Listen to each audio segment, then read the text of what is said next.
Welcome back to the National Defense. It's Randy Miller. It's day one. It seems like more than day one, but it's day one of the AUSA Conference and meeting. And man, I'll tell you what, this place, I could talk to everybody in this whole building and find something interesting. And another interesting company here is FDH Aero. Ian Locke is here. He's the Executive Vice President for Electronics. Ian, how are you? I am awesome, Randy. Thanks for being here. And as you say, this place is happening. I mean, my goodness, it's a testament to the industry and what everyone does for it, and you know, everyone to come together and really support our fighters and the freedom of the world. So it's great to be here and support it. So we're standing here in front of a lot of your products that you make. I mean, anything that the military flies, pretty much, you guys participate in, right? Correct, yeah. So if you look at kind of what we offer in terms of products, so FDH as a corporation, we have really two sides of our business. One is really heavily focused on hardware.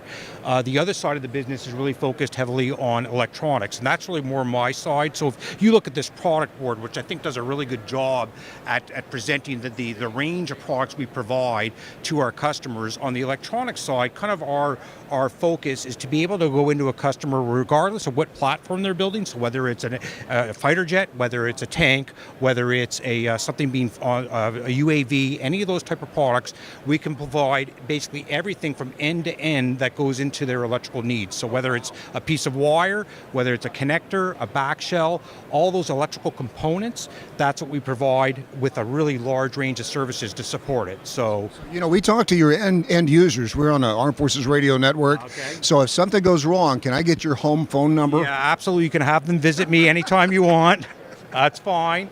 No, we're talking about, I mean, the Apache, the Chinook, I mean, all of the fighting flying machines, right? Absolutely. So, you know, the big programs that you already mentioned, so Apache, JSF as an example. We also do a lot of work on the commercial side as well, so a little different from this show, but absolutely. So really, we're supporting the whole, basically, aviation industry, whether it's military or just general aerospace. So your field is obviously electronics. Absolutely. That's our focus. So if you look at our business, FDH Electronics is approximately a $500 million business unit, and you know, we support that with really what we call a value-add distribution model. So what does that mean? That means not only do we sell products to customers right off the shelf from our $180 million inventory base, that's absolutely part of it, but the other side of it is we have a whole range of value-add services that go into supporting our customers. So whether they want point-of-use services where we deliver as required on a daily basis, for many customers that's a big part of our value proposition to them,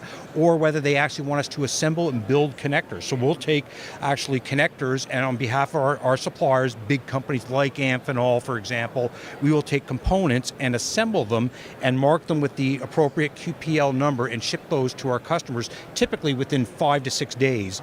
Yeah, so maintaining thousands of what we call components and building those connectors to a military certification level and shipping those to our customers. So that's an example of the type of value that we do as a value-add distributor in the electronics. So no supply chain problems for you guys? Well, I won't say that, but we certainly play that role as a part of our role as a distributor.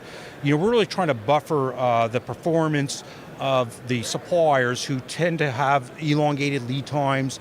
At times they have to deal with all the things that you can imagine, that things can get delayed or pushed out.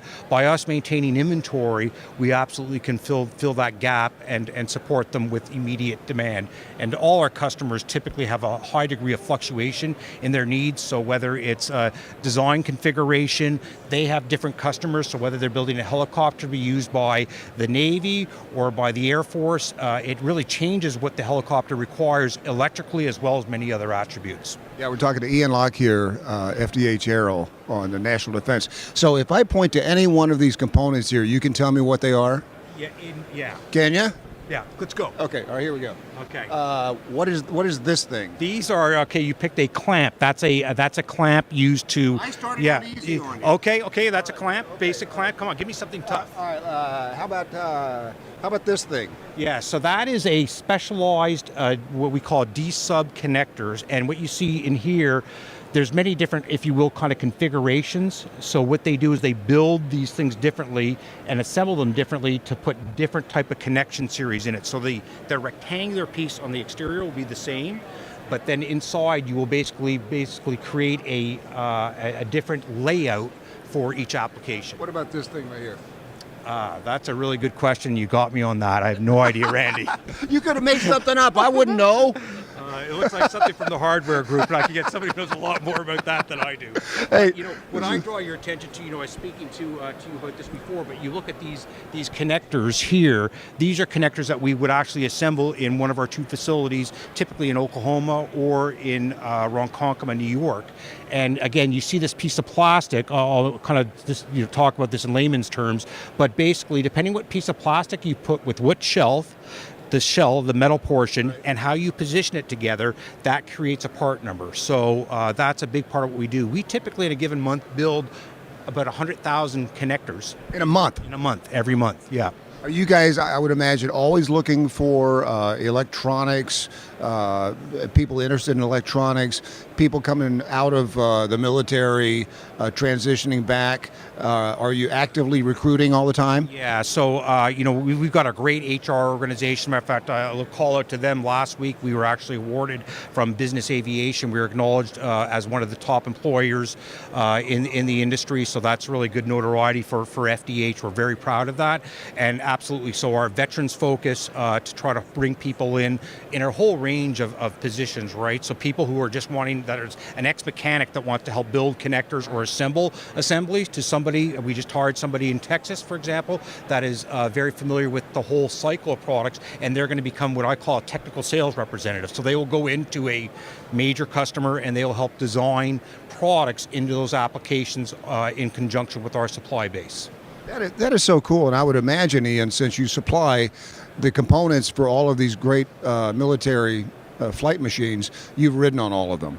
Not all of them. Have you ridden on some of them? I've actually had the chance to be on a couple of different platforms over the years. Yeah, so it's been very interesting. So 1 or 2 Bell products, which is really super cool, and Gulfstream. So yeah, I've been very lucky. Yeah, so super cool stuff. About 15 years ago, I got to fly with the Blue Angels, and I flew with them for 90 minutes. And they picked me up at one Air Force base, took me to the other Air Force base and back, and it was just a one-of-a-kind experience, but also the safest I've ever felt in an aircraft. To your stomach? Did you? I was not. I was not. I still have the tape to prove it. Okay. I was close. I was very close. Yeah. They taught me the hook maneuver. What's the hook maneuver? Okay, so they fly without the G suits. Okay. So when you get it to 4.5 Gs, you like that. And that alleviates keeps stops you from throwing up. Right. Okay. Well, that's a good tip. If I ever get in that situation, I know I'll try that after a night. I've tried after a night of drinking. It doesn't work. Yeah. It's a different deal. Ian, thank you so much, man. Great to meet you. Yeah, thanks. So, what is the best way for people to find out about FDH Aero? Yeah, thanks, Randy. So anybody wanting to get a hold of FDH Aero, we've got a great website that really gives a good overview of our company, whether it's the electronic side or the hardware or the aftermarket, and it's FDH Aero, AERO, so FDHAERO.com. Please reach out to us. We're a very customer-focused company. We'd love to support you any way we can.